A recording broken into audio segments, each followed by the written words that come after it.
Property surfing today at what we call the Buckle Project, which is 4 houses, one old existing house, we're looking at the back side of it here, and 3 new dwellings. So one here, which is a freestanding house, and then there's one at the back, which is actually a duplex format.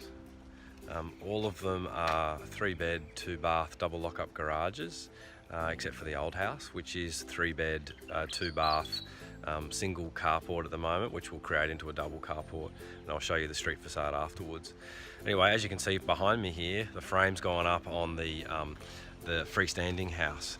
Now, typically you'll see townhouse projects created whereby you'll have a row of townhouses and a driveway, kind of similar to this down the side. Often those townhouses are 2 stories, single garages, and they are in a body corporate structure. So you might be one of 4 to 6, or in some cases even substantially more owners. In this case, it's an existing site that's been subdivided in half. Or in actual fact, the boundary was realigned. There was 2 titles sitting underneath this existing house. So the 2 titles were realigned, so they ran sideways rather than long ways, which allowed the construction of 2 duplexes, so 4 dwellings in total. You can see that where this scaffold is sitting, that there's a retaining wall. So that's the boundary between the back block of land, which has a duplex on it, and then the front block of land, which is a duplex, but they're a detached duplex. So that's the understanding. You can see there's quite a nice backyard of the existing property, and if you have a look, then it's obviously another opportunity. So it's a large block of land that's zoned medium density with an old house at the front. The constraint that property has is that they don't have the ability to get a driveway down the side really without having to do a substantial amount of work in deleting that carport. So they might be able to share our access. Maybe that's something for the future, who knows, be some fun with the neighbourly chat, but getting their own driveway will be a bit complicated. Anyway, that's how you take a block of land and turn one block or one house into 4 lots of capital exposure and 4 lots of cash flow. Let's have a bit of a look inside. So we're in house 2 in the Buckle Project, and you can see over my shoulders is the windows. So the windows have arrived on site. Now, most people think of their aluminium window typically in a frame sense like what's down here, but in actual fact, most of the time when they turn up on site, they're already pre-framed, so it makes it a lot easier for the carpenters to go and put them in place. So over here is a couple of framed up window openings, holes if you like, and you can see how then those windows will slide in a lot easier. So this is a double hung window that's going to go in that. You can see that that'll sit in there a lot easier, and it makes it much easier for the carpenter to nail it off. Wondering how the fascia is attached to your house? You can see up over my shoulder, the fascia here is attached to the timber truss, and you can see that they use a really cool little clip. So 3 screws into the end of the truss frame, which runs up, you can see, up to the peak, down to here, and then the clip sits inside the fascia, and then the gutter hangs off on the outside of that. And you can see that the blue aluminium there is actually one of the roof battens. So the COLORBOND sheeting, like what's over here, we fixed on the top of that blue aluminium. It'll actually sit in underneath that fascia. So if you look over here,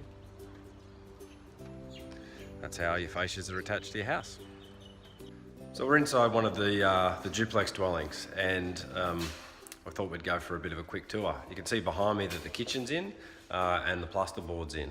She's a bit dark because there's obviously no electricity, but let's go for a bit of a walk. This is the main bedroom. So an ensuite,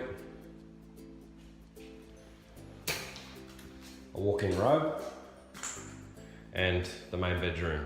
So we've got a highlight window, which on the facade matches the window that's in the bathroom, and then out to the side. So you can see that there's a tiered retaining wall.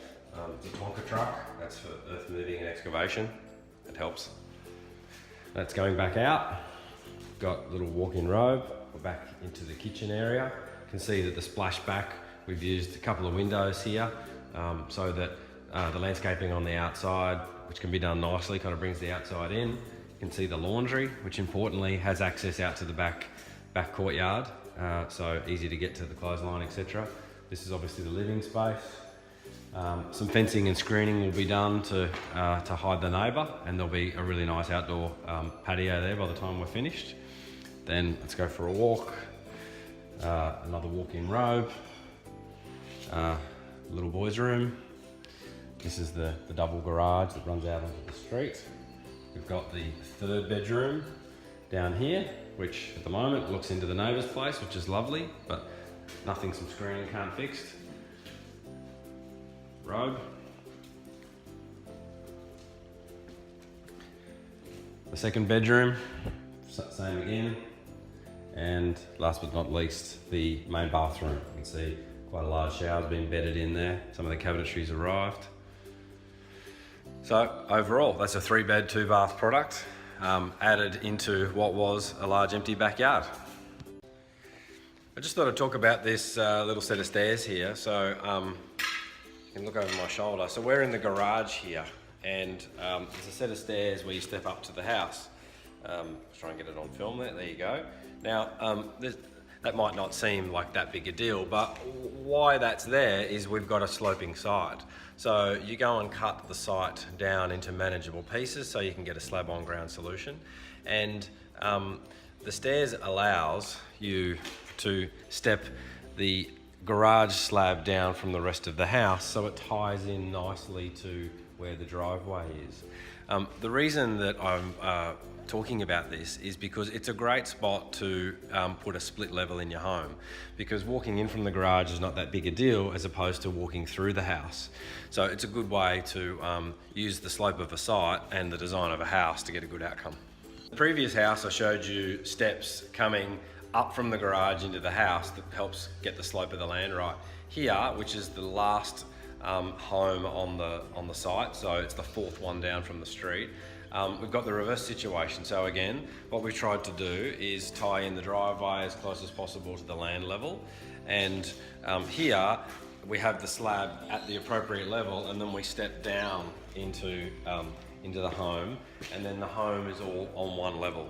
So you can see how, with the clever use of slab and engineering and slope and retaining, you can get slab on ground properties on a block of land that its original slope was like this one you can see in the neighbour next door. So you can see it's reasonably flat, but then there's a sharp undulation that runs up to the house. So that's how builders, engineers and designers get slab on ground homes on slightly undulating sites.